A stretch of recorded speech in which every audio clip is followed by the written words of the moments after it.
So today we're talking optimum business deals. What are we talking? We're talking if you had a dream deal. Or what do we look for? Yeah, we want to go for what we look for, and then I think we want to talk about, from the dream deal or business to the total opposite of the spectrum, right? Because Worst deal. yeah, like what's the Worst deal ever. I've got one. The worst deal is where you're trading time for money and you're not making that much money. That's the worst deal, period, right? And the best deal, I guess, would be the other side of that, which would be almost no barrier to entry, hardly any investment, Yeah. and you have to do nothing in the business, and it makes you money. It's a scary deal. Why? If you looked at if you had a graph, an L graph, and it was risk on one side and reward Yeah. on the other, I never want zero risk, high reward, because if it's too good to be true and you don't have to put in work, that's probably what you're going to get.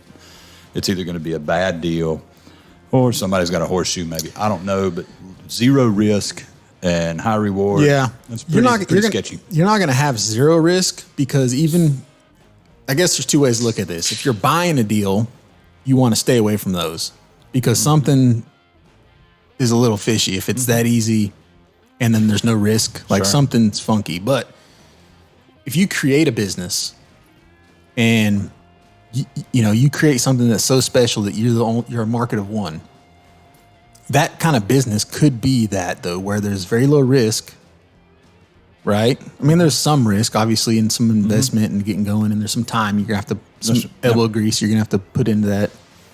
But potentially that, I think of like Facebook, the Winklevoss boys, like when they created that, when they had dude create Facebook, very low risk. And if they would have kept it, like if it would have been theirs and wasn't stolen or whatever happened, it would have been the highest, payoff. So does that make them have a bad business? I mean, they're Harvard guys, right? Yeah. Did they make a bad call? Yeah. They just didn't structure it properly. No. And dude took it. No experience. None whatsoever. Nope. And I mean, when you're talking to some guy that just is doing the coding for you, your thought process is that they're not going to, like we've talked about in episodes past, ideas are worth nothing. Unless you execute. The difference was they had the idea. They didn't think that the guy that was going to build the code was going to execute the idea. They figured that he'd just build the code and give it back to him. That's not what happened. No, contracts keep friendships, and business. Yeah. I mean, I'm doing a deal right now with a really good friend. We put a contract in place, right? Oh, yeah. One of my best friends, Adam. We don't do a deal without an operating agreement that says Jared is this, Adam is this. There's no question after that. Yeah. And it just keeps friendships, and business. Yeah, and it lets everybody know what's expected too of the two partners. That's right. That being said, me and you have no operating contract on this deal, but that's all right because there's nothing. There's really nothing to be had at this point. We've got Russia. Yes. Yeah. So that's about it. But that'd be a good subject today for what we look for. And there's multiple deals. There's real estate deals. There's that are brick and mortar. There's that you're looking at cap rate and lease agreements and what it can do, and equity and futures. There are currently running businesses that need a capital injection for a percentage, which is totally different than brick and mortar. Yeah. So I guess deal is a broad term. So I guess to kind of bring it back for the listeners and the viewers, what we're going to talk about is like a source of income. And that is the deal. So that could be whether you're buying a business and there's a deal in that, or you're buying a piece of real estate, or if you're just like creating an app or creating a blog that you feel like you can make some money on. Sure. That's a deal. I mean, it's not a conventional deal, but there's some initial capital or some initial work that needs to be done in hopes that it's going to pay off down the road. That's technically the deal. So, we can kind of go there, I guess. So when a deal comes your way, what do you like? What's your first three thoughts? Which guy do I currently partner with fits it best? Because a lot of what I do now, if I'm not interested in the deal, I've built a network of guys that are. You just pass those on. I can pass it on for percentage. I can pass it on straight gratuity. Here, thank you. Right. You're welcome. But if I'm interested in it, some people do not want partners in deals. They want to be the sole owner of the deal. Yeah. I got a great friend of mine. He won't partner with anybody. Yeah. I don't partner. Because of bad experiences, or that's just I think it's non-negotiable. I don't think it's no. There was definitely one bad experience. But for him, it's more just control. Yeah. I don't need to make a phone call to make a decision. That kind of thing. And it works for him. He's done very well.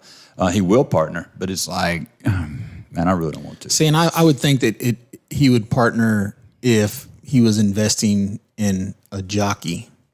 Yeah. So, right. Yeah. So if there's somebody that's already an operator and he sees what they can do, he's going to be all about, hey, let's partner. I'll just inject some capital. Yeah. I don't like partnering either. And I've partnered with two people on deals, and I'll keep their names different or won't even bring them up. One of my partners, actually both my partners are numbers guys.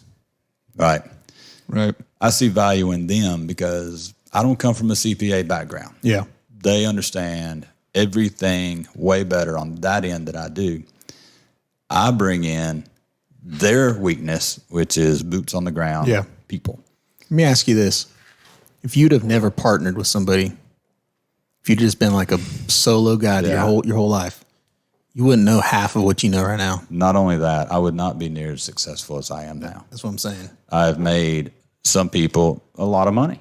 Yeah. And they have made me a lot of money. Yeah. Right. So I have no problem admitting to my partner, this isn't my strength. Yeah. This is your strength. Let's do it this way. Yep. They have no problem admitting to me, I'm not, you are the strength in this area. Yeah. So this is a good deal. Kind of goes back to not a good deal, good partnership. I mean, this is not like a partnership comment, but I get a lot of comment. Like a lot of people hit me up they ask me, how do you get in a certain business? And for me, most time it's fabrication. They want to get their own fab shop, whatever. How do you get into that business? And I always tell them the same thing. I'm like, you need to go find somebody that does exactly what you want to do. If they're building race cars, go find them. If they're building, custom car, whatever it is, go find the person that does exactly what you want to do. Make sure they're successful, and then go offer to basically work for free. Mm-hmm. And they're like, what, for free? I'm like, yes. I'm like, the education that you're going to learn from doing that is going to be way more valuable than any money they could pay you. No question. And that kind of goes with the partner thing. Like, I've had different businesses or doings with folks that I've learned a ton from that I would have never, if I learned it on my own, it would have took me a long time. Oh, no doubt. No doubt. The two guys that I partner with now have taught me more than any college degree. If I would have went to school for 4 years, not only would I be in debt, but I would have no real life experience in it. Yep. And blah, blah, blah. Before I started partnering, I had made very expensive mistakes. I made enough bad business mistakes to pay for my college. Yep.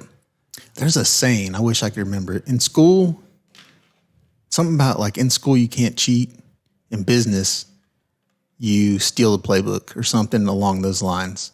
Sure. Where basically from afar, I could watch somebody like you or somebody else and see what they're doing and be like, okay, I got the playbook. Now I need to execute the play. Yeah. Right. They're saying, don't try to figure out the plays yourself. Don't create the plays yourself. Go find somebody that already is doing that, is successful at doing that. For sure. Yeah. Absolutely. And then steal the playbook. Absolutely. Or partner with them. Or partner with them. Right. If you bring value piece, there has to be value add. I've had a lot of people say, hey, will you take a look at this for me? Yeah, I'll look at it for you. Yeah. I'm not partnering with you. It's not really my wheelhouse, but I'll tell you what my thoughts are. And some of them are like, man, you should definitely do that. Do you want in? No, I don't. Yeah. Not because I think it's a bad business deal. It's just not what I'm into right now. Yeah. Right. And the work for free thing is, I guess, not that. But I guess the value that you are offering is like, hey, I'll sweep your floors for free. I just want to watch what you're doing. It's the P. Diddy model. Yeah. I mean, that's exactly what P. Diddy did. Yeah. Right? He literally started sweeping floors in a record studio. And watched the operations. Everybody else. Yep. Watched what happened, how they got clients, how they did this, how they did that. Yeah. Yep. And the rest is history. Yep. Well, and he takes that playbook and then he turns it up a notch. He does the P. Diddy way, or whatever it is. If he'd have just stayed out of the music videos, Tupac might be alive. Yeah. And Biggie. Yeah, and Biggie. But I don't think that partnering is a bad thing. Some people will have a totally different outcome. Just got to find the right partners or decision on that. You just got to partner right, and it is in marriage because it can go bad. Oh yeah, quick. Yeah. And it can be successful quick. Yeah. I mean, when there's synergy in that, two people can have the power of four. Yeah, you bet. You know what I'm saying? And your Rolodex doubles. Yes. Right. And your 6 degrees of separation goes to 2. And your clout goes up. I'm telling you. You got two people that maybe are both pretty influential or whatever. That it's like, oh man, they're both working together. Yeah. We need to figure out what's going on over there.